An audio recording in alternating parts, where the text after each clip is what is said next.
C'est à moi que revient cet honneur insigne de vous présenter tous les deux. Donc évidemment Charlotte Marchandise et Vincent Bonny, bonjour à vous deux. Si vous êtes ici, alors c'est peut-être un peu long, mais je tenais quand même à présenter la raison, à mon avis, pour laquelle vous êtes là. C'est pas tout à fait par hasard. Ce territoire stéphanois a quand même une histoire dans la lutte, une histoire ouvrière, une histoire de combat. Et c'est pas tout à fait pour rien qu'il y a encore aujourd'hui quelque chose de très vivant dans ce combat qui est très fort parmi vous tous. Et alors ça s'appelle Alternativa, Changeons de système 2022, ça s'appelle Attaque, ça s'appelle plein de choses, mais il y a effectivement un territoire qui est très vivant et très à l'écoute de ce qui est en train de se passer. Je savais pas très bien par où il fallait commencer, par où on peut se dire quel est le départ de cette histoire. C'est certainement dans cette révolution industrielle qui a énormément impacté Saint-Étienne et toute sa région, la vallée de l'Ondaine, toute la vallée du Gier évidemment pour sa force hydroélectrique, pour ses mines, pour sa sidérurgie qui était très très forte. Le premier brevet de chrome, de l'acier ou de l'inox a été déposé à Saint-Paul-en-Cornillon. Et ça, c'est à l'échelon européen. C'était très très fort. Il y avait vraiment une activité industrielle très forte.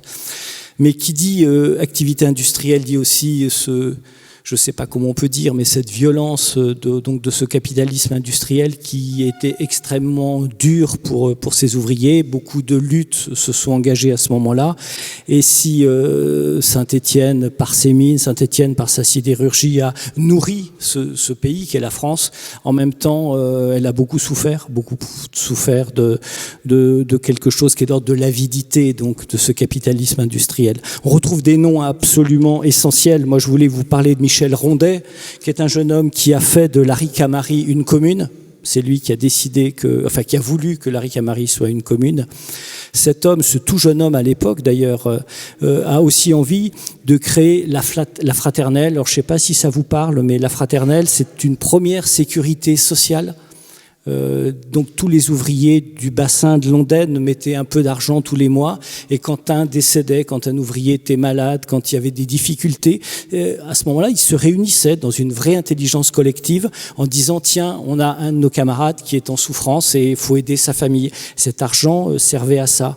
Donc il y avait vraiment quelque chose qui était de l'ordre de la sécurité sociale. Je dis ça parce qu'il y aura un écho avec la suite du débat, bien sûr. Cette personne aussi va créer la Fédération nationale des ouvriers du sous-sol, où je crois que le terme est juste. Et c'est ni plus ni moins que les bases de la CGT. Et ça, c'est créé fin 19e par cette personne qui avait une conscience sociale et une envie de laïcité, une envie d'émancipation des classes de cette classe ouvrière. Par ailleurs, il y a dans ce territoire d'autres expériences qui sont assez fortes et qui méritent quand même un certain respect, enfin au moins une connaissance. C'est les ateliers Holzer, pour ceux qui connaissent donc Unieux, Firminy, tout ce territoire, où on croise à cette époque-là donc une gauche progressiste qui va fabriquer sur ses fonds propres quand même des écoles, qui va fabriquer des crèches, qui va fabriquer des dispensaires médicaux. On y croise les frères Lumière, on y croise la famille Minard, on y croise Émile Zola qui vient pour écrire, alors avec toutes les nuances qu'on peut apporter sur la participation d'Émile Zola dans sa description des classes ouvrières qui n'est pas toujours très juste, mais malgré tout il est là. Et cette famille Holzer est en famille directe avec la famille Hugo. Directement, voilà, c'est un lien un petit peu compliqué. Et donc voilà, c'est tout ce terroir qui est là, qui nous arrive de ce capitalisme industriel tout au bout de la chaîne. Et un siècle plus tard, on trouve Bernard Lavilliers avec ses mains d'or et qui là parle d'autre chose de peut-être aussi dur. C'est ce capitalisme industriel qui s'en va au profit qui va s'excentrer vers des pays où effectivement la main-d'œuvre n'est pas chère. Dans ces pays, on est absolument certain de jamais croiser Philippe Martinez dans un coin de rue. et qui va donc complètement vider ce pays de son moyen de subsistance. Et aujourd'hui, on en est là. Saint-Étienne est une ville qui a du mal à survivre. C'est une ville que le capitalisme financier, donc qui a pignon sur rue, pousse l'argent vers les grandes mégapoles, pousse l'argent ailleurs que là où un jour c'est quand même ici que le destin de la France s'est joué. Je vais demander à travers ce filtre ou à travers ce tout début d'entretien à Charlotte Marchandise de se présenter. D'accord. Ça va le son, ça résonne pas trop ? Cool.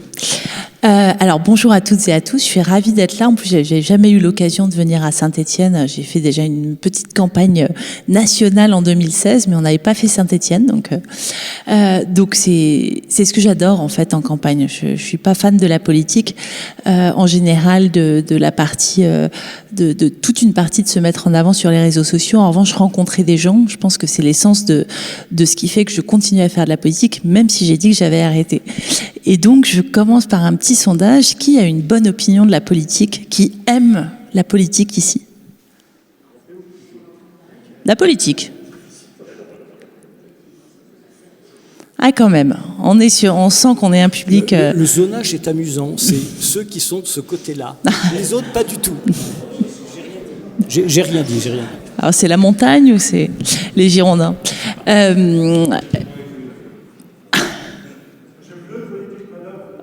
Le politique, mais pas les politiques, c'est ça.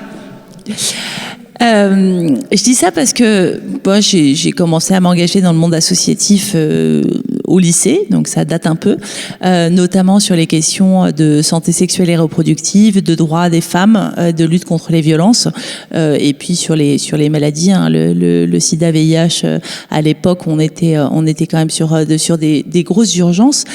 Avec déjà un problème, c'est qu'on ne donnait pas les moyens aux gens, et ça a été les grandes luttes à ce moment-là, de décider pour eux-mêmes et de comprendre la science. Et donc, c'est des moments assez forts, hein, où les gens se réapproprient la médecine, se réapproprient le droit à décider pour leur propre santé, qui sont des choses qui sont importantes depuis ce temps-là et qui a changé la relation à la médecine, qui a commencé à le changer et à la place de chacun et de chacune dans sa souveraineté par rapport à son corps. J'ai ensuite travaillé sur la question notamment de la maternité et du choix de l'accouchement, sur les violences obstétricales, sur l'éducation, et puis je travaillais à côté en tant que formatrice et à France Nature Environnement sur l'éco-consommation. Et mes engagements associatifs ont fait qu'on est venu me chercher en 2014. J'habitais à Rennes, j'habite toujours à Rennes. J'étais à Rennes depuis pas très longtemps en me disant, on voudrait que tu te présentes au municipal avec nous, sur plusieurs listes. Tu te dis, pourquoi en fait? On met des gens de la société civile. Et j'avais beau regarder la presse, j'avais beau être assez engagée dans le milieu associatif, dans pas mal de trucs, je ne savais même pas qu'on pouvait être sollicité pour être sur une liste électorale. Je vote depuis longtemps, moi j'ai toujours voté, je ne savais même pas qu'il y avait des gens qui n'étaient pas dans un parti politique. J'avais pas du tout cette notion. Et pour moi, la notion de citoyen, de société civile en politique, elle apparaît quand on me demande d'en être. Et je dis non, parce que non, la politique, et puis, bon, il y a un moment, j'avais 40 ans, j'avais fait pas mal de choses et c'était peut-être intéressant quand même de s'y frotter. Et finalement, je dis oui à une liste où il y avait 30% de citoyens, un tiers de citoyens, un tiers de ELV, un tiers de Front de gauche. Et effectivement, on fait un bon score avec ça.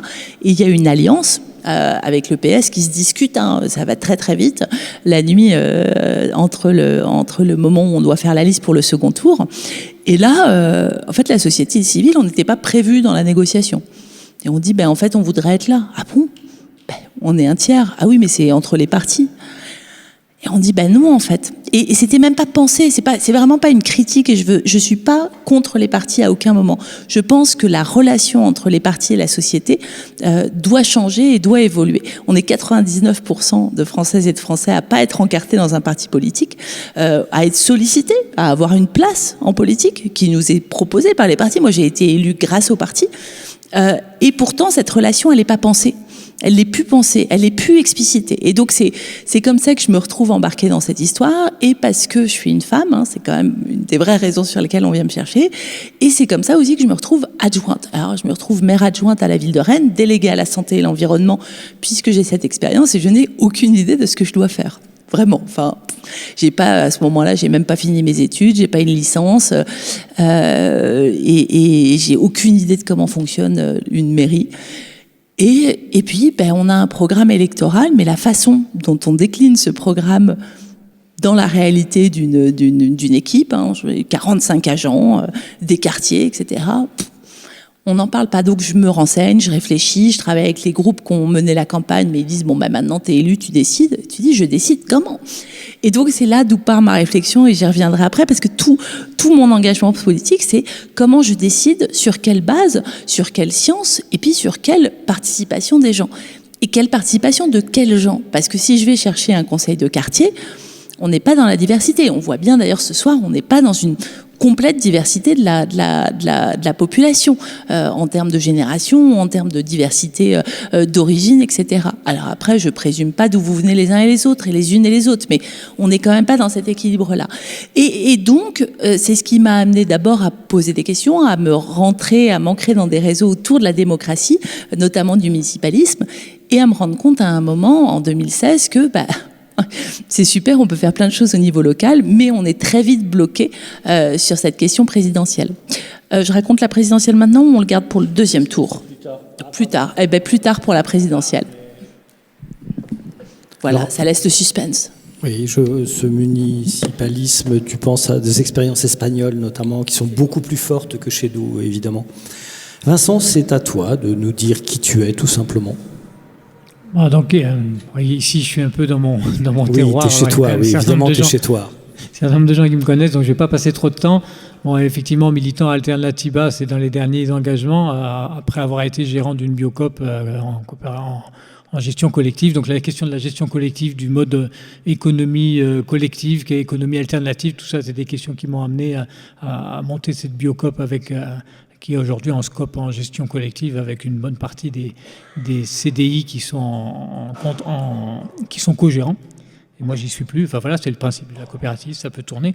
Donc là, à Alternatiba, lutter contre le réchauffement climatique avec des actions, éventuellement aller décrocher des portraits, oui. Et maintenant, qu'est-ce qu'on fait? Et on ne peut pas continuer selon notre groupe, là, c'était de dire on ne peut pas continuer juste à dire il faudrait que, ou on attend que les gens soient élus pour leur dire c'est pas bien comme vous faites.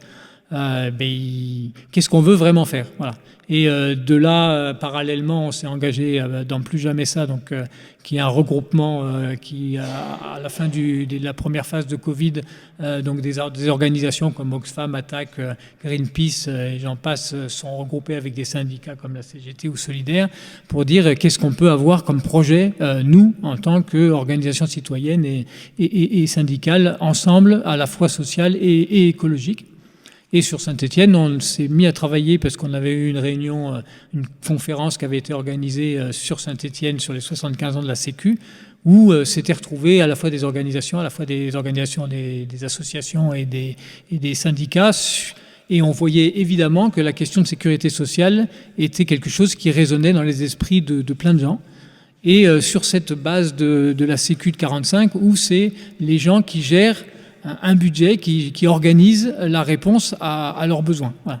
Et donc de là, on a bossé avec Plus Jamais Ça et Alternatiba, en invitant différentes visioconférences, puisque c'était la mode des visioconférences. Ça avait au moins un avantage, c'est qu'on pouvait faire des réunions avec Bernard Friot, Thomas Coutreau, d'Attaque, Jean-Marie Haribé. Voilà. Donc nous, petit groupe, avec aussi des gens qui venaient du national.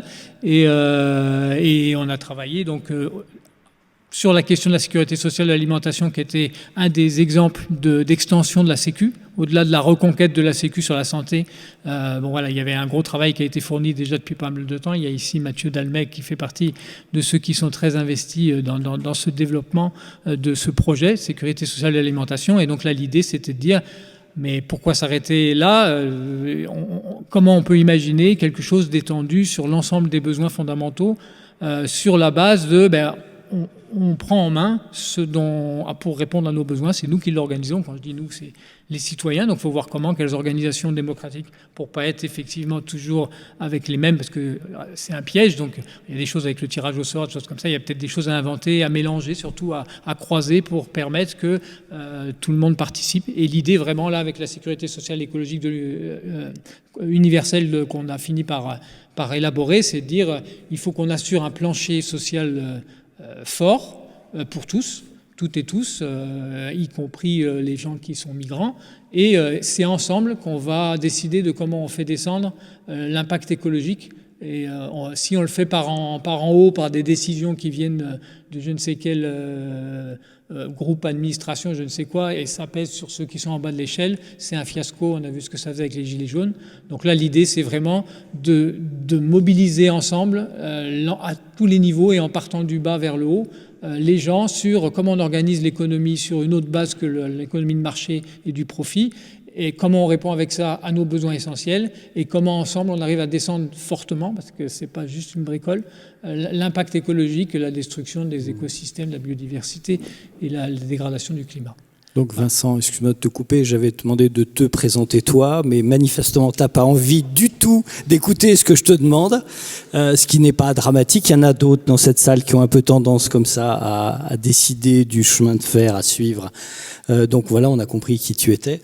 Ce que je voulais en introduction à ce que tu viens de dire et ce que a dit Charlotte Marchandise, on va prendre un tout petit bout de l'histoire pour essayer de remettre donc en perspective toutes ces initiatives. Dans les années 70, un déferlement néolibéral extrêmement puissant va recouvrir la France, l'Europe et le monde. Ce néolibéralisme qui était resté un peu tapi dans l'ombre pendant le Fordisme va brusquement déferler avec beaucoup de violence. En France notamment, je crois qu'on a eu un petit épisode Mitterrand, union de la gauche ou des gauches qui va rien donner.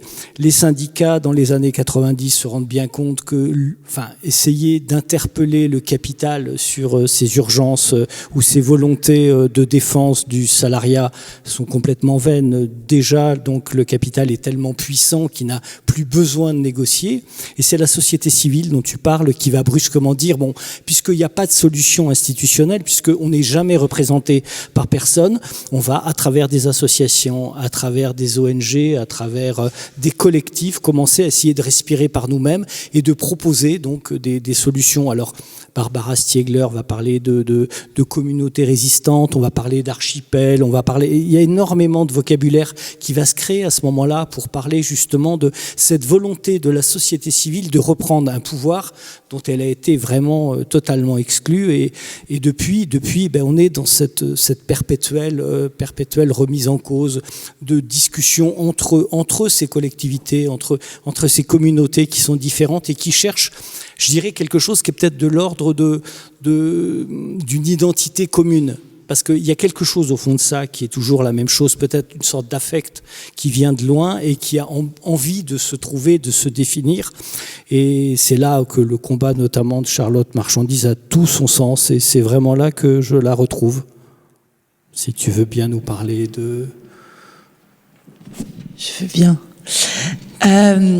Quand tu parles de la violence, cette violence, elle est toujours là, mais on la laisse passer sur plein de choses. Je me suis rendu compte récemment, en voyant des chiffres, que quand on gagne plus de 6 000 euros par mois, on est dans le 1% des personnes qui gagnent le plus d'argent dans notre pays. 6 000 euros, c'est la barre. En dessous, 99% des gens gagnent moins. Et l'ensemble des décisions qui sont prises dans notre pays, par les députés, par les ministres, par les maires, pas les adjoints. Moi, j'étais à 1300 quand j'étais à Rennes, donc on n'était vraiment pas dans cette tranche-là. En l'occurrence, je pense que c'était pas assez, parce que sur les questions de corruption, d'éthique et de transparence, ça pose d'autres problèmes.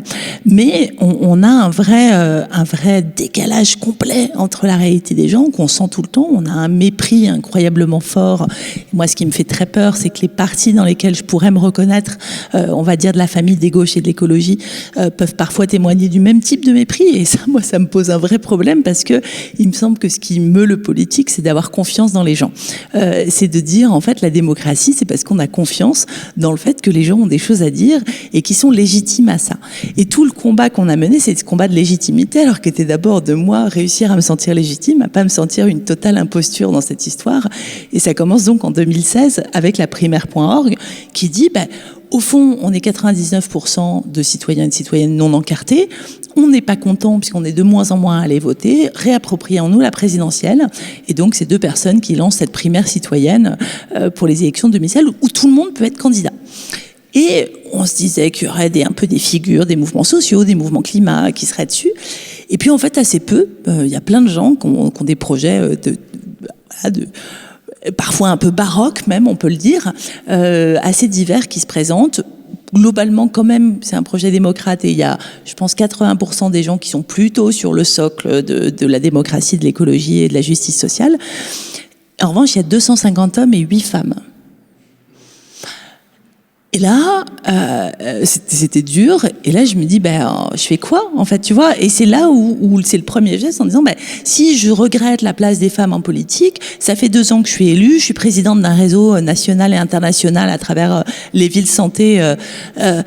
J'y vais sur j'avais pas de projet, j'en ai toujours pas, hein, je vous rassure, un projet pour la France, tu vois, mais je dis mais si on change le rôle de l'élu, si on se repose une question différemment au fond, ça sert à quoi un politique? Est-ce qu'un politique doit tout savoir? Est-ce qu'il peut être épidémiologiste, agriculteur, pompier et médecin et chômeur? Non, on peut pas tout être. En revanche, on a un rôle de facilitation, de cohérence, d'alignement, de garder les valeurs et puis surtout de faire ce lien avec les citoyens et les citoyennes, de rendre des comptes. Et donc, dans cette condition-là, je fais un petit programme et puis peut-être parce que il était peut-être plus ancré sur les territoires, plus ancré sur la réalité des gens et sur les questions démocratiques et peut-être parce que j'avais une mini-expérience politique qui le rendait peut-être aussi plus crédible, je me retrouve élue. Il y a eu 38 000 personnes qui ont voté. Au jugement majoritaire, tout le monde voit ce que c'est le jugement majoritaire ? Non. Enfin, pas tout le monde en tout cas. Donc je réexplique, le jugement majoritaire, rien que ça, on implémentera ça. Déjà, on n'aurait pas besoin de primaire populaire. Ça changerait la démocratie fondamentalement. Aujourd'hui, quand on vote, ça fait quand même un paquet d'années où on se retrouve pour beaucoup d'entre nous à voter contre.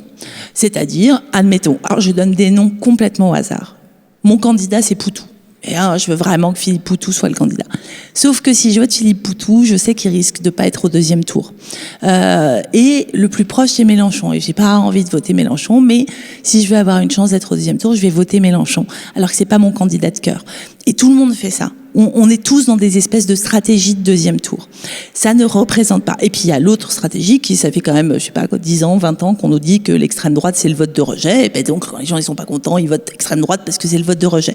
Je suis convaincue, fondamentalement convaincue qu'il n'y a pas 30% de personnes fachos en France et qui sont d'accord sur mettre les migrants de retour dans la Méditerranée. En revanche, c'est le vote de contestation. Donc on vote contestataire parce qu'on en a marre. Le jugement majoritaire, je vais donner une note, ce qu'on appelle une mention, à chacune des candidats et des candidates. Donc je vais mettre très bien, bien, passable, pas bien, à rejeter. Et on va faire la moyenne de la personne qui a la meilleure note. Et c'est 2 chercheurs français, Rida Laraki et Michel, de Sciences Po, qui ont montré, je suis désolée, j'ai un trou, qui ont montré que c'était ce qui représentait le mieux l'opinion des gens. Ce qu'on a vu aussi en 2016 avec la primaire.org, c'est que les gens étaient hyper contents. En fait, ils disent, au fond, j'aurais pas lu les autres programmes si on m'avait pas donné cette possibilité. Et il y a des gens qui ont même dit, moi, je suis venu pour un candidat ou une candidate, et en fait, c'est pas la personne à qui j'ai mis la meilleure mention, parce que j'ai trouvé des programmes qui me plaisaient vachement plus, qui étaient plus aboutis, qui étaient plus solides, tu vois, parce que il y avait un côté anecdotique. Donc, en 2016, on fait une petite campagne pour dire tout le monde est légitime. On est un peu tard, on a essayé de hacker la NASA avec une calculette. On connaissait pas assez les règles politiques. On n'a pas eu 500 parrainages d'élus. On a eu une couverture médiatique, mais pas suffisante. On aurait fait un 20h, on aurait sans doute eu les 500 parrainages d'élus qui permettent de se présenter à la présidentielle. Néanmoins, on en a eu 135, ce qui était pas mal sur ce temps-là. Et puis, on savait qu'on ouvrait des brèches, qu'on créait des interstices et qu'on commençait à dire, vous êtes toutes et tous, tout le monde est légitime. Et donc, à ce moment-là, je fais campagne sur 3 points principaux, pour le faire rapidement. Le fait de dire rien pour nous sans nous, ce que vous faites pour nous sans nous, vous le faites contre nous. Donc une démocratie beaucoup plus radicale, beaucoup plus pertinente, beaucoup plus axée sur les gens, avec beaucoup plus de contre-pouvoir et puis d'éthique et de transparence. Et l'éthique et de transparence, pour la blague, c'est là où il y a pas mal d'élus qui m'en ont beaucoup voulu en disant oui, mais quand tu parles de transparence, tu fais le jeu du tous pourri. Je Je dis, ben non, c'est le contraire, en fait. C'est plus on est transparent, plus on va redonner de la confiance. Mais c'est les petites corruptions, les petits avantages d'élus, c'est vraiment des questions qu'il faut qu'on aborde assez tranquillement, mais il faut qu'on aborde vraiment. Sur l'idée d'avoir une candidature collective, de dire que en fait c'est pas moi toute seule, qu'il va falloir faire un gouvernement, et on y retourne là sur maintenant, et puis sur l'idée d'un revenu universel, et c'est pour ça que ça va être intéressant de croiser les regards sur le sujet vraiment de ce soir. Donc je suis pas élue présidente de la République. En 2020, par radicalité démocratique, je choisis vraiment de pas me représenter au municipal, de retourner bosser, notamment parce que c'était génial d'être élue. Enfin, faut quand même le dire, c'est un truc extraordinaire, c'est une expérience extraordinaire que j'ai vécue, j'ai essayé d'en témoigner, on a fait un livre pour le dire. C'est quelque chose de formidable, la politique. Et ça, on n'en parle pas assez. De à quoi ça sert, comment on fait, etc. Et c'est pour ça qu'il ne faut pas rester élu. C'est pour ça qu'il faut retourner bosser. Là, j'ai des chefs, c'est beaucoup moins drôle. Et donc, on lance plein d'initiatives pour les municipales, pour les régionales, pour essayer de faire des alliances citoyennes, pour renforcer le pouvoir d'agir des gens. On n'avait pas réussi on reviendra sur les législatives après, mais à créer un mouvement financé au moment des législatives de 2017, parce qu'il y a le financement des partis politiques en France est lié aux législatives. Si vous avez 1% dans 50 circonscriptions, si votre parti vos candidats font 1% dans 50 circonscriptions, vous accédez au financement de la vie publique. Donc, tout le monde a intérêt à avoir plein de candidats partout. On n'a pas intérêt à faire du collectif. Et puis après, on se répartit quelques grosses circonscriptions. Les partis disent qu'ils se parlent pas, mais ils se parlent déjà pour se répartir des circonscriptions et avoir des groupes parlementaires. Si on avait eu les listes citoyennes, 1% dans 50 circonscriptions, on aurait eu des sous et donc on aurait pu animer cette idée de la politique en dehors des partis. Bref, on lance 2022 vraiment en commun en se disant, là, il va falloir pas louper les présidentielles. Si on veut une constituante, si on veut plus de démocratie, si on veut sortir des institutions de la 6e République et avoir un socle commun de valeurs. Là-dessus, la rencontre des justices des jeunes issus des partis politiques, des mouvements de jeunesse, des principaux partis politiques, et on est vraiment sur une appréhension des gauches et d'écologie très large. Ça va des déçus de Macron, les nouveaux démocrates avec Mathieu Orphelin, Paula Forteza, jusqu'à les insoumis et les communistes du côté extrême gauche. Donc c'est très large. Et cette rencontre des justices décide de dire quel est notre plus petit dénominateur commun. Qu'est-ce qui nous rassemble? Puisqu'on est capable de se rassembler pour gagner les villes, on est capable de se rassembler au départemental, au régional, on devrait être capable de se rassembler au national. Et donc, ils font ce qu'on a appelé le socle commun, vous l'avez sur des socles, qui sont les 10 mesures sur lesquelles tous ces partis sont d'accord. Vraiment. Et donc, 3 mesures pour la justice sociale, 4 mesures pour la justice sociale, 3 mesures sur l'environnement et l'écologie, et 3 mesures sur la démocratie. Et ils disent là-dessus, comme la primaire point org, on va proposer que vous, toutes et tous, vous soumettiez vos candidats et vos candidates. Vous disiez, au fond, moi, pour porter ce programme commun au présidentiel, je voudrais que ça soit telle ou telle personne. Et puis, on met les candidates déclarés des partis politiques de ce socle commun. Donc ça, c'était en juillet. Il y a eu, je ne sais plus combien de noms proposés, à peu près 200. Et il fallait, comme la dernière fois, avoir 500 personnes qui vous nommaient pour vous retrouver sur la plateforme. Et on se retrouve, comme la dernière fois, avec pas mal d'hommes nommés qui ont 500 parrainages, des hommes des partis politiques et des hommes issus de la société civile, notamment comme Gaël Giraud, l'économiste. Du côté des femmes, il y a Christiane Taubira qui est très très haut dans les plébiscites, Clémentine Autain, Sandrine Rousseau, mais qui du coup perd la primaire des écolos et n'est plus dessus. Anna Egeb-Portery, une citoyenne qui est très engagée dans l'éducation populaire. Et puis moi je me retrouve avec pas loin de 500 parrainages, et je dis je veux pas y aller, mais si j'y vais pas, il n'y a pas 5 femmes. Et ce qu'on voulait, c'est donner à voter entre les 5 premiers hommes et les 5 premières femmes, en disant la parité, à un moment, va falloir un peu la pousser. Parce que si on ne la pousse pas, elle n'arrive pas toute seule. Et dès qu'on arrête d'avoir des règles sur la parité, il y a même des partis qui préfèrent encore payer des amendes plutôt que d'avoir autant d'hommes de femmes. Donc je m'y retrouve. Donc me revoilà là-dessus. Et donc c'est la primaire populaire. il y a un appel à signer, qui est l'appel qui permet de faire pression sur les partis politiques et leur dire, en fait, nous, les citoyennes et les citoyens des gauches et de l'écologie, nous voulons une candidature commune. On a eu du mal à avoir de la presse, on a eu du mal à avoir du soutien des partis. Néanmoins, ça a un peu décollé ces derniers temps. On est à 235 000, je crois, ce soir, 240 000 peut-être, signataires. Donc, on commence à être une force citoyenne très grande. Néanmoins, il y a énormément de gens qui encore ne connaissent pas ce mouvement-là. Il y a deux options. Les partis politiques devaient dire s'ils participaient ou pas. Ils ont dit, enfin voilà, pour Jadot, Mélenchon et Anne Hidalgo, ils ont dit que non, fallait que les jeunes arrêtent de pleurnicher, je cite. Oui, c'était dur. Donc il y a une décision qui a été prise, qui est en cours de discussion. Si vous êtes signataire de l'appel, vous recevrez ou vous avez reçu un petit questionnaire pour avoir votre avis. Ça n'a pas été forcément très bien compris et expliqué, donc je me permets de redire. Il y a deux options. Une primaire, la règle, c'est que les gens sont d'accord, les candidats et candidates sont d'accord, et qu'ils s'engagent à ne pas se présenter s'ils ne sont pas élus et à rallier la personne qui a gagné. S'ils ne sont pas d'accord, qu'est-ce qu'on fait? Est-ce qu'on va voter entre les trois qui avons dit d'accord, c'est-à-dire Pierre Larouturou de Nouvelle Donne, Anna Agueb-Porterie et moi? Ça rajouterait une candidature, et c'est pas ce qu'on veut. C'est-à-dire on en a déjà 8, on va pas en rajouter une 9e, on pourrait se dire, après tout, foutu pour foutu, mais non, c'est pas le but. L'autre option, c'est une investiture, c'est-à-dire on va voter avec tous les gens qui sont encore candidats à la présidentielle au 15 janvier. Ils sont pas d'accord, c'est pas grave, on va voter quand même. En revanche, on n'a aucune garantie qu'ils se désistent. Mais si on continue la pression populaire et que le 15 janvier, on est 500 000 personnes, 500 000 signataires, si ensuite on a de la presse, c'est suivi et qu'il y a 700 000, 1 million de personnes qui votent, on se dit que les candidats pourront se dire effectivement, on va se désister. Voilà où on en est.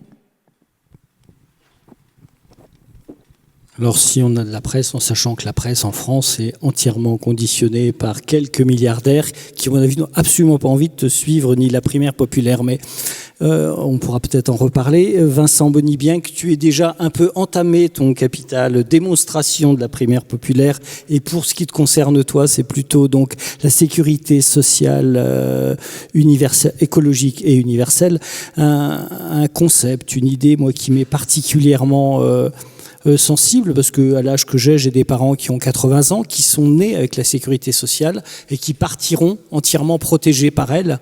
Et c'est quelque chose de très fort, qui est extrêmement bien ancré dans notre culture populaire. Et on rajoute évidemment à ça, parce que l'époque a changé, parce que les enjeux écologiques sont d'une violence extrême. On sait que dans 30 ans, une partie de la Terre ne sera plus habitable. On sait que rien ne sera fait probablement pour éviter cette catastrophe absolument incroyable, enfin qui n'a aucune échelle par rapport à ce qu'on a déjà connu.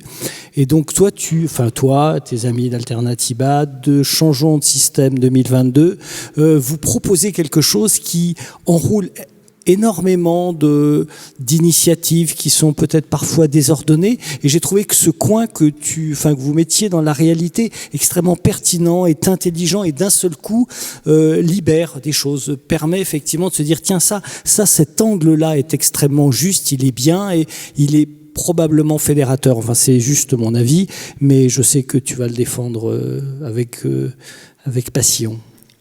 Passion, ça m'arrive.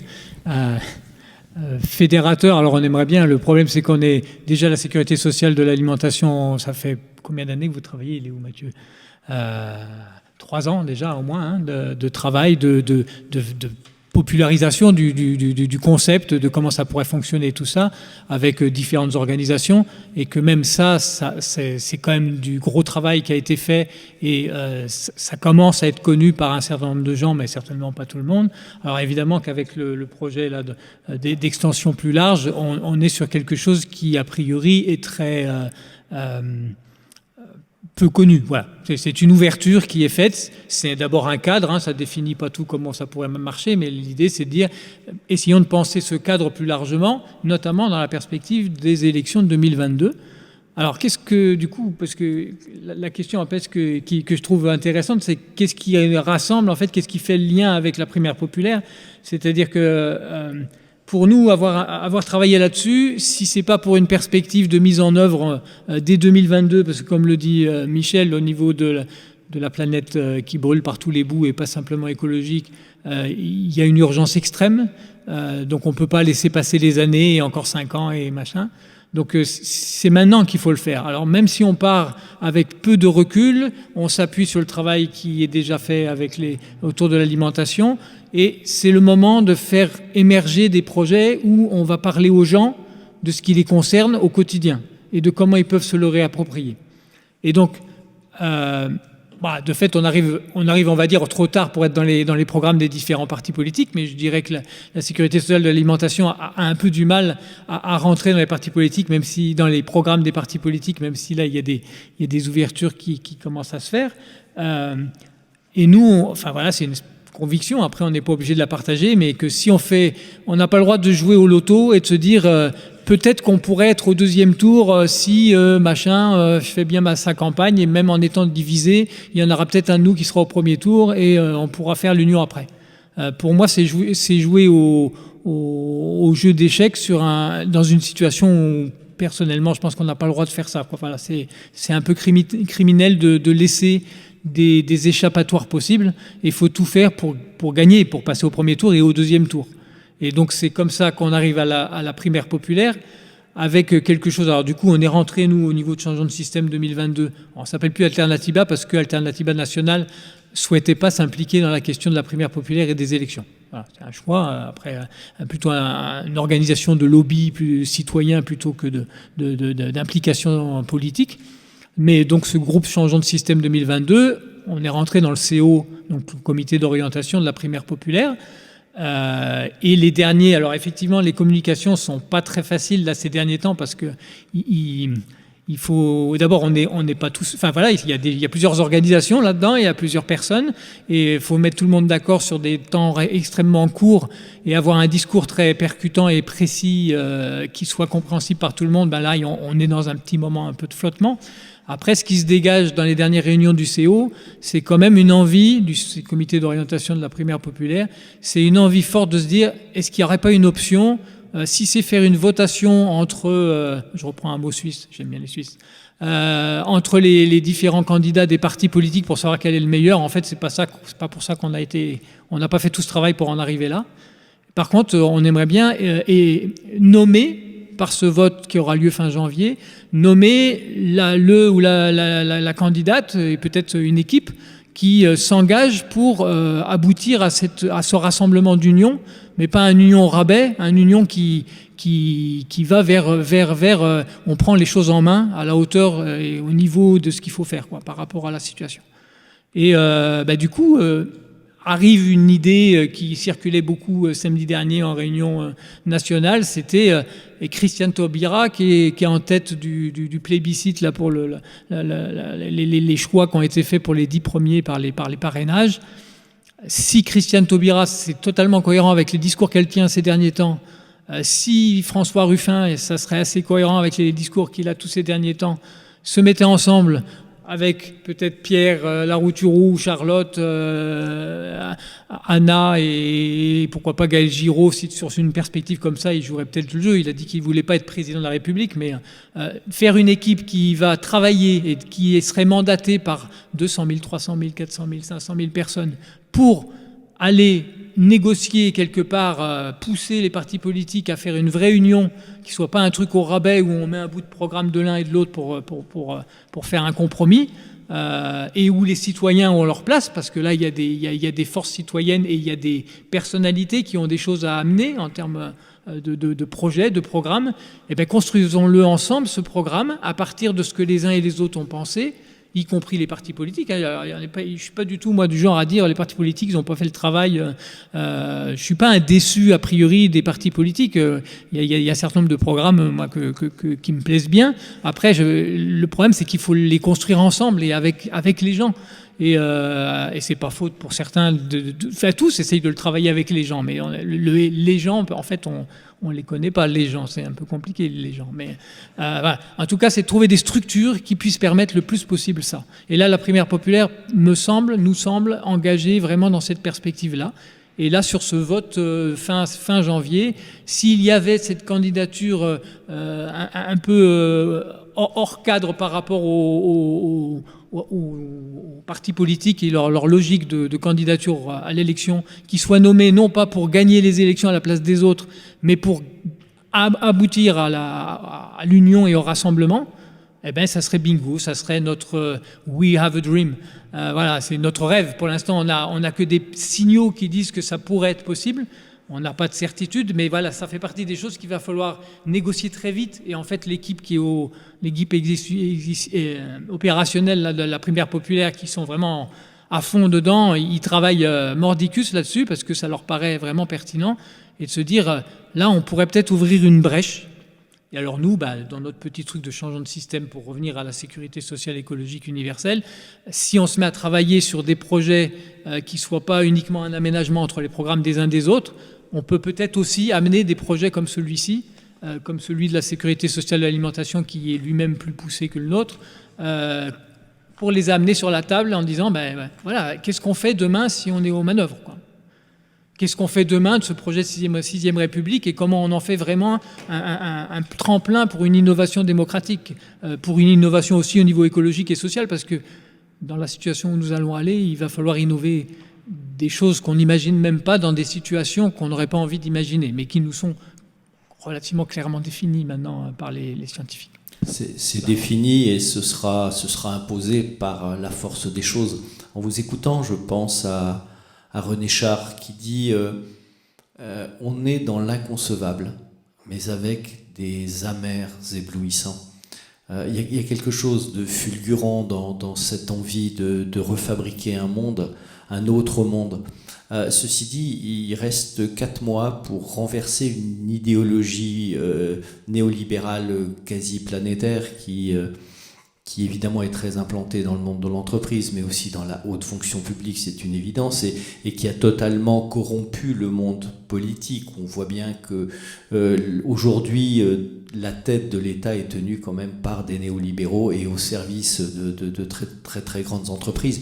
Est-ce que vous avez une conscience aiguë de cette utopie ? Alors moi j'assume complètement le côté utopiste. D'abord c'est toujours les utopies qui ont changé le monde. Et comme le dit aussi souvent Anna Gebb-Portery, si les dégoûtés s'en vont, il ne reste que les dégoûtants. Donc c'est 2 points importants. Et que si on n'a pas... la politique, ça doit amener des horizons, ça doit amener de l'avenir. Là on a quoi ? 75% des jeunes qui sont terrifiés par l'avenir. Est-ce qu'on peut leur répondre par des trucs hyper techniques et par des arrêtés de pleurnicher ? Non, on a besoin d'avenir et seule l'utopie va amener l'avenir, seul le rêve. Et effectivement, il y aurait eu moyen de construire ça depuis plus longtemps. On s'est dit, ils vont faire le boulot, on vous laisse, vous avez des moyens pour ça. Ça s'est hyper bien fait à certains niveaux. Je pense qu'il y a des niveaux locaux qui ont réussi à amener ça, qui ont réussi à embarquer des gens dans l'histoire et à leur dire, tous ensemble, on va construire un monde meilleur. Sauf que on est en République et la promesse républicaine, elle peut pas se faire juste dans quelques villes et dans quelques îlots et dans quelques écosystèmes. Et hier, j'étais à l'Assemblée nationale sur un débat sur le revenu universel et il y avait notamment Bosquet qui a fait son projet Terra où ils ont un revenu universel qui est basé sur de la monnaie locale avec de l'agriculture qu'ils ont relocalisé, avec de l'énergie relocalisée, avec plein de choses. C'est extraordinaire. Mais c'est un village, alors certes, ils ont triplé le nombre de personnes, etc., mais ils sont 2000 habitants. Et quand on a une idée de l'humanité, une ambition un peu grande pour l'humanité, on se dit on a laissé quand même un paquet de frères et de sœurs humains à la porte là-dessus. Donc comment on monte, comment on se met en réseau et comment on passe ça à la hauteur. Et ce qu'on pense vraiment, c'est que ça ne se fera pas sans un récit. Parce que l'utopie sans récit, ça ne marche pas. Et donc comment on raconte la façon dont la politique peut changer les gens. Comment on raconte cette sécurité sociale écologique et ce revenu universel. Et j'ai envie, on va pouvoir rentrer dans cette question, comment on raconte que non seulement c'est d'abord un outil de lutte contre la pauvreté, c'est de dire on remet tout le monde et c'est la déclaration des droits humains. Si je cite l'article 25, toute personne a le droit à un niveau de vie suffisant pour assurer sa santé, son bien-être et ceux de sa famille, notamment l'alimentation, l'habillement, le logement, les soins médicaux ainsi que les services sociaux. Donc ça, c'est la déclaration des droits humains dans laquelle, c'est notre constitution. Donc déjà, si on commençait par ça, ça serait pas mal. Mais c'est pas que ça. C'est pas que ça, parce que c'est la base qui va permettre effectivement d'agir pour l'écologie, de dire comment on fait confiance aux gens. Et soyons clairs, quand on donne de l'argent aux gens, ils se débrouillent très bien. En fait, il y a cette espèce de mythe d'assister, et puis on donne de l'argent aux gens, ils vont rester à regarder Netflix. Et c'est là où on a un problème de fond, d'utopie, de croire. C'est pas vrai. Depuis 1974, on a des expérimentations à Winnipeg de revenus universels et d'argent gratuit. Mais en fait, pas du tout. Les gens, qu'est-ce qu'ils font? Ils s'occupent des personnes âgées, ils mettent de l'argent de côté pour les enfants, ils mettent de l'argent de côté pour le futur. Ils vont prendre du temps pour aller cultiver des potagers. Et c'est ça le projet de société qu'il faut qu'on porte.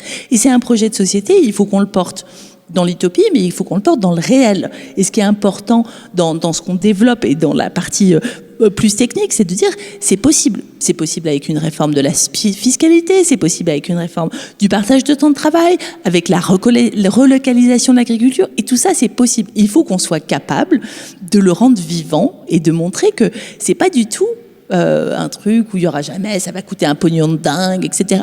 Pas du tout. C'est possible et au contraire, c'est à ça que sert la politique. C'est à changer fondamentalement des institutions sur lesquelles on n'a plus confiance et à les remettre au service des humains et pas que d'ailleurs et de la planète sur laquelle on est. Et je pense que c'est là où tout ce qu'on est en train de se raconter, il faut que ces petits livres et que le revenu universel, on en crée un récit. Moi, je rêve qu'on fasse des séries Netflix ou notre campagne s'appelle Plus belle la politique.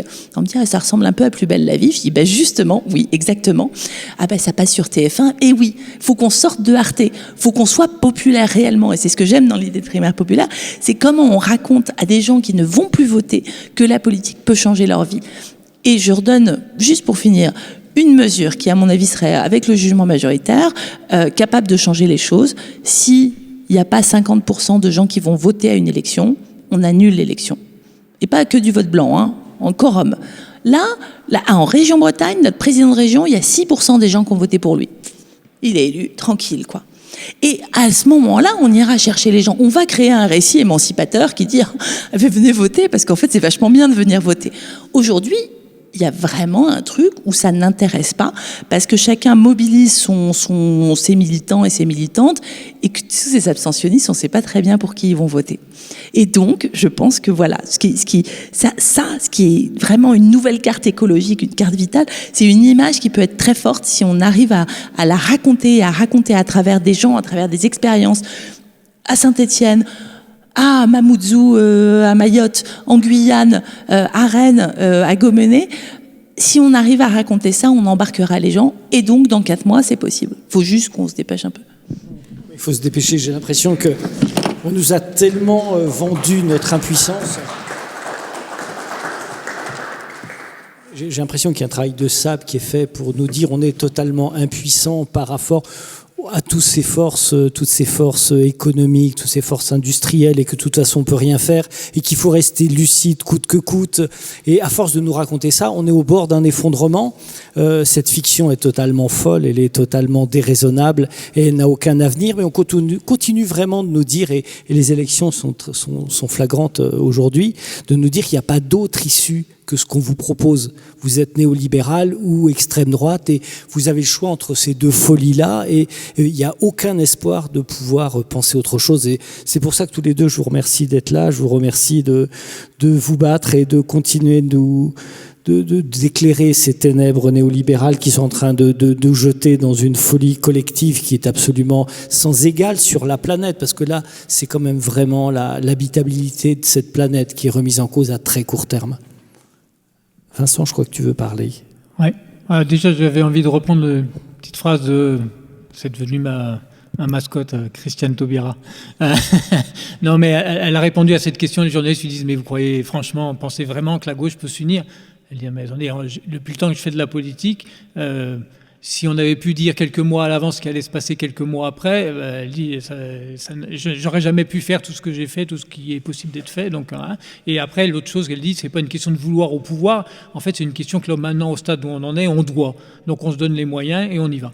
Voilà, donc ça, j'aime bien ce côté un peu combatif qui n'est pas juste... voilà. Alors après, dans ce que vient de dire Charlotte, il y aurait des débats et on va essayer d'aller plus loin et avec des gens qui travaillent à la fois sur ces questions de revenus universels et sur ce type de projet, parce qu'il y a des différences, mais qui sont sans doute pas des oppositions fondamentales. Et je pense que là, c'est intéressant d'arriver à travailler en dehors des positionnements absolutistes ou voilà, parce qu'en fait, il y a une aspiration profonde qui est commune.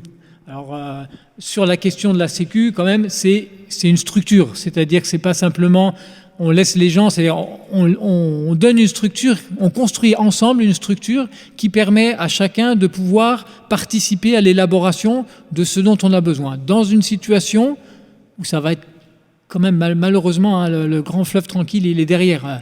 Il va falloir relever des défis qu'on n'aimerait bien pas avoir à relever, il faut être honnête. Il va falloir être ensemble pour les relever. Voilà. Et donc ça va demander à s'organiser. Ça va pas juste demander à être... il va falloir comment on répond à nos besoins en dehors du système dont on doit se passer. Le système qui est en train de nous détruire pour une grande part. Alors évidemment, hein, il y a pas que les capitalistes qui détruisent la maison. Et c'est aussi parce que tout le monde marche dans la combine que ça va mal. Mais n'empêche qu'on n'a pas tous le même niveau de responsabilité. Puis il y en a qui en ont une sacrée haute. Et il va falloir qu'on se passe de ce système fou qui est en train de nous détruire. Ça va falloir qu'on le construise. Et aujourd'hui, dans l'utopie, dans le rêve, dans le récit qui dit on est capable de, la sécurité sociale fait partie de cette histoire, de cette page d'histoire qu'on a, où là on n'a pas besoin de faire des échos avec des choses qui ont été mélangées avec de la peur, avec les colcos, machin ou je ne sais quoi. On se réapproprie quelque chose de notre soin essentiel pour tous et toutes. Et chacun met selon ses moyens et chacun récupère en fonction de ses besoins. Et ça, c'est des fondamentaux. Et en plus, alors ce qui n'existe plus aujourd'hui, aujourd'hui là, l'hôpital crève de ne pas être géré par les gens qui sont bénéficiaires, ni par les gens qui y travaillent, qui sont certainement les bien mieux placés que les espèces de gens venus de je ne sais quelles grandes écoles qui viennent organiser l'hôpital comme si c'était une entreprise et qu'en fonction des... Voilà, on calculait les business plans et les choses comme ça. Bon, voilà, tout ça, c'est des choses, on peut se les réapproprier. Tout est fait pour ne pas qu'on ait le droit qu'on s'autorise à y penser. C'est sûr que c'est pas sur TF1 ou je ne sais quoi quand on voit ça.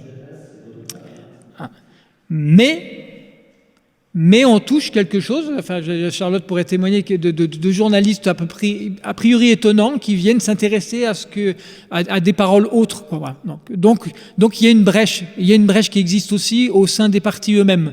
Chacun étant dans sa logique et puis avec ses arguments logiques, voilà, moi j'ai pas de...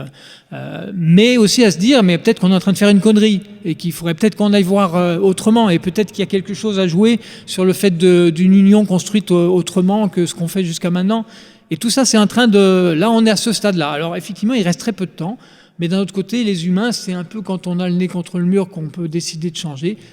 Très honnêtement, le monde va mal, et on n'a pas envie de le voir, et que le plus simple, c'est de fermer les yeux et de continuer à vivre notre quotidien.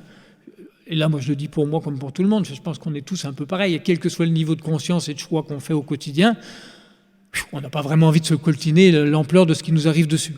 Il n'y a que si on le fait ensemble qu'on va être capable de le faire, et si on le fait ensemble, ça peut même carrément devenir passionnant. Parce que répondre aux vrais besoins dans une situation qu'on n'aura jamais connue, mais auquel il va falloir faire face, ça peut mobiliser des énergies, et c'est là-dessus. Alors, mobiliser les énergies des gens, ça, c'est l'utopie vivante. Voilà. Oui.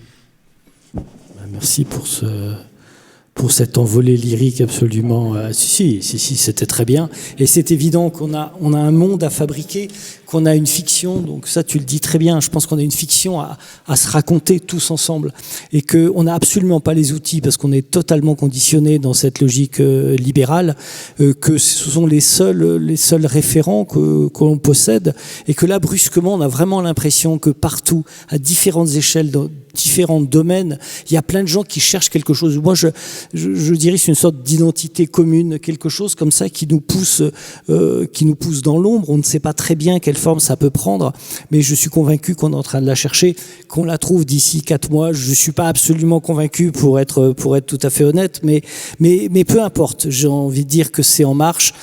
Et que peut-être cette urgence, non, c'est pas en marche, on n'a plus le droit, c'est vrai. C'est en mouvement. mais c'est probablement quelque chose. Peut-être que la violence des drames écologiques qui vont se passer très rapidement vont nous obliger justement à réagir, nous obliger à s'inventer un nouveau devenir, s'inventer une fiction commune qui n'a plus rien de comparable avec ce qu'on nous raconte sur BFM TV, sur TF1, sur toutes ces chaînes, sur tous ces médias, sur toutes ces écoles, enfin sur tout ce monde où on nous dit que on n'a pas le choix, et peut-être qu'on a le choix, et je suis convaincu quand je vous entends tous les deux que quelque chose d'autre est peut-être à l'œuvre, qui est déjà à l'œuvre, et que peut-être très vite c'est capable de déboucher sur autre chose.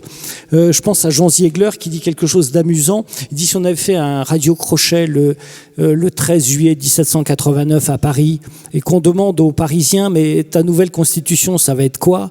Il n'y en a pas un seul qui pouvait répondre. Il n'en avait aucune idée. Et quand même, la révolution est passée, et que on est quand même toujours dans ce sillage-là, et que peut-être qu'on est à deux doigts de quelque chose d'inouï, et c'est juste que on ne le voit pas, même si c'est bientôt là. Enfin, on peut l'espérer. Charlotte, je te laisse finir, parce que c'est quand même toi. On est là pour toi. Ouf, non. Ah non, on est là pour nous. Finir, non, parce qu'on va prendre des questions. Ça va être bien.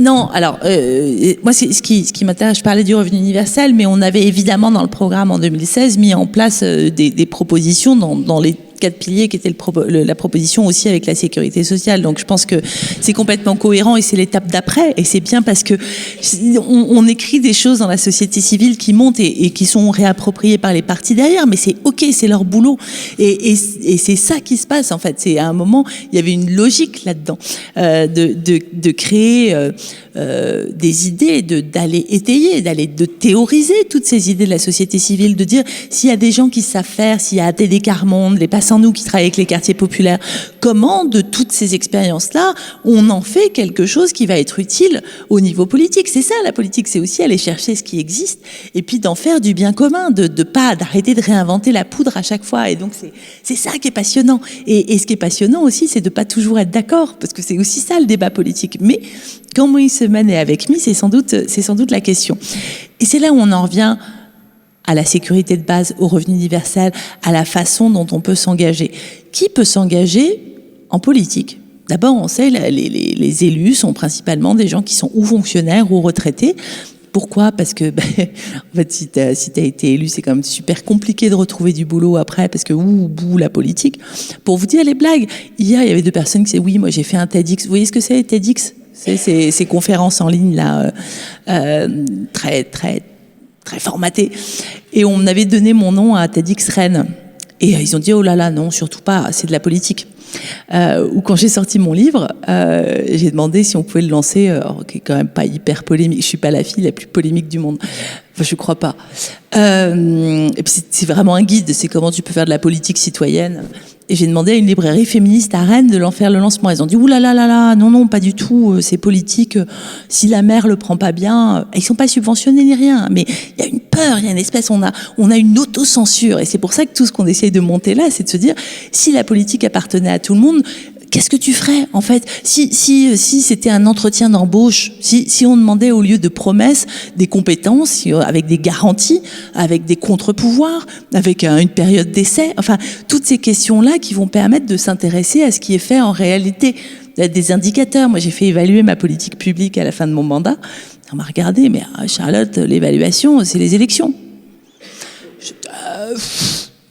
J'ai un petit doute, tu vois. C'est que si on donnait des indicateurs d'aboutissement d'une politique publique, peut-être on retrouverait de la confiance. C'est un peu foufou. Néanmoins, le revenu universel, c'est ce qui va permettre à chacune et chacun, à un moment donné de sa vie, de s'investir. Parce qu'on ne peut pas venir à toutes les conventions citoyennes, venir à tous les conseils de quartier, venir à tous les moments, si on n'a pas de moyens, si on a besoin de se battre pour finir ses fins de mois, eh ben on peut pas s'occuper de la fin du monde. Et c'est là où il faut faire converger fin de mois et fin du monde. C'est là où il faut absolument qu'on donne des moyens aux gens. Si on fait des réunions comme ça et qu'on n'a pas une garderie, eh ben moi quand mes enfants étaient en bas âge et que j'étais toute seule avec eux, eh ben je pouvais pas venir à ces réunions parce que qui garde mes enfants, et j'avais pas les moyens de les faire garder. Donc il va falloir se donner ces moyens-là. Là, on commence à rêver d'une convention citoyenne sur la sécurité sociale et écologique et le revenu universel, avec les moyens de démocratie ouverte, qui avait lancé une grosse campagne sur la démocratie. Donc je vous invite à aller regarder, qui donne des outils pour s'approprier, pour se former, pour être émancipé et pouvoir relire, pouvoir avoir une clé de lecture là-dessus. Néanmoins, si on n'a pas les moyens d'avoir du temps de réfléchir ensemble, c'est quand même hyper compliqué. L'autre truc que j'avais envie de dire, qui à mon sens, c'est ma partie féministe, mais hyper intéressant. Si vous regardez les débats qu'on a eus à la primaire populaire, notamment les rencontres de Malakoff, où il y avait les grands partis, il y avait, c'était des femmes des partis en fait. Il y avait Sandrine Rousseau, il y avait Clémentine Autain pour LFI, il y avait Elsa Fossillon pour le PCF. Ça a été vrai sur une autre rencontre avec le Front Populaire Écologique à Paris, où il y avait Manon Aubry. Et elles disent toutes, oui, on a besoin d'une maison commune. Oui, on a des histoires politiques différentes. Il faut les reconnaître. L'histoire de LV, pas l'histoire de LFI, et pas l'histoire de Ensemble, et pas l'histoire du PS. Et il faut reconnaître cette histoire. Et c'était chouette que tu commences par l'histoire. Néanmoins, on a besoin d'une maison commune où on parle avec les mouvements climat, où on parle avec les mouvements sociaux, féministes, antiracistes, avec toutes ces nouvelles luttes aussi qui bouscule un peu tout le monde là. Quand on voit bien que là, quand Jadot se prend les pieds dans le tapis sur les lois sur les prostitutions, on voit bien qu'il y a des choses hyper fortes. Mais c'est pas lui qui peut les trancher. Il faut qu'on crée des espaces pour discuter ensemble. Mais quand on a Manon Aubry, LFI, députée européenne, Marie Toussaint, ELV, députée européenne, et Elsa Fossillon, députée PCF, qui discutent, elles sont d'accord. Elles se parlent, elles se passent la parole, elles disent oui, c'est vrai, nous là, les filles, on a évolué sur l'Europe. Ah oui, et puis on a gagné des batailles ensemble. Je vous promets, ces trois femmes-là, elles faisaient l'alliance demain. Elles le font déjà au quotidien dans leur bataille, elles font déjà l'alliance. Comment nous, citoyens et citoyennes, on peut amplifier ça? Moi, il y a toute une période, notamment sur la déchéance de nationalité, j'ai envoyé un mail personnel à tous les élus qui avaient refusé de voter cette mesure qui, moi,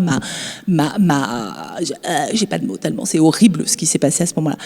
Et mon boulot, c'était pas seulement d'aller dénoncer les élus qui ont voté à déchéance, c'était de remercier ceux qui se sont battus. C'était de dire, Isabelle Attard, tu t'es levée et t'as dit non, merci parce que j'ai besoin de ça. Et je pense que là, ce qu'on peut faire, si on veut que ça marche, si on veut faire ça, c'est d'aller pousser tous celles et ceux qui sont nos alliés au sein des partis et en dehors des partis, mais au sein des partis, plus nous, on va les soutenir et amplifier leur voix. Et ça, on peut le faire. Et ça ne demande pas de comprendre tous les détails de tous les programmes, même si c'est bien d'aller s'y intéresser, mais on ne peut pas tout comprendre de tout. Enfin, moi, j'y arrive pas en tout cas.